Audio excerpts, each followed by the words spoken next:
Los Angeles and who we are in our heart. You know, P-22 connected with my constituents, and I happen to be his representative in the state legislature, and I think that he came to be a symbol more than a lot of our other wildlife for a particular reason. And it's not just because he's kind of scrappy and very sexy, and because he is sometimes kind of bad and naughty, a lot of the way that we think of ourselves in Los Angeles, but also because, like many people in Los Angeles, he creates dreams, and he makes dreams happen for people.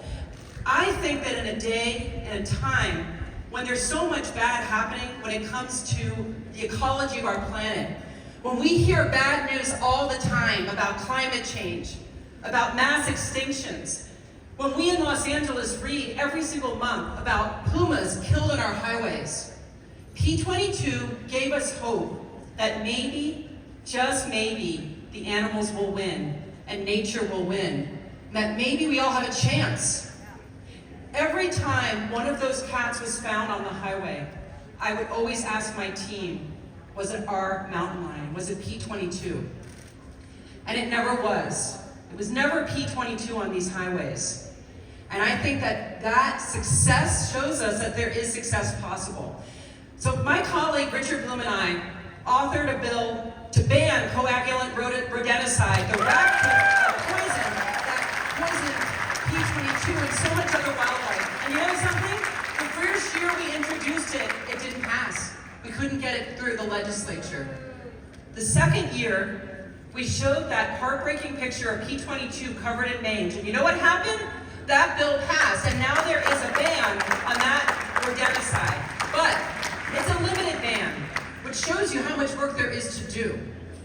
So last year, I was honored to carry the bill that became the Safe Roads and Wildlife Protection Act that will now cause Caltrans to have to study where they're going to put wildlife crossings across the state. And from now on, Caltrans will have to plan for wildlife crossings in all new transportation projects. And that's because of P-22, but it's also because of so many of you. Beth Pratt, Gavin Newsom, the voice of the children that we heard, and activists saying, we need to not just live in harmony in nature, but we have to recognize that we are nature. And what happens to them happens to us. We are all connected. And it's time that we put our investments where our values are. And that's what that bill will do. Now, last year I was able to lead a delegation of legislators and from a California delegation to be the only United States representative at the UN Conference on Biodiversity. California represented when the rest of the United States did not. Now, I don't know if you believe in God or if you believe in the Great Spirit, but think of this. I was sitting at a panel with Beth Pratt talking about the Wallace-Annenberg Wildlife Crossing and how California is leading in biodiversity, almost at the moment when we got the news that P-22 had been hit by a car.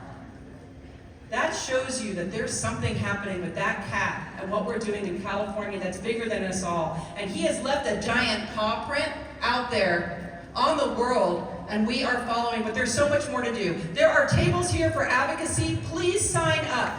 Please commit to continuing this. This is the beginning of the effort, not the end. And we need everyone on board. We need all of your help. Thank you so much. The king is dead. Long live the king.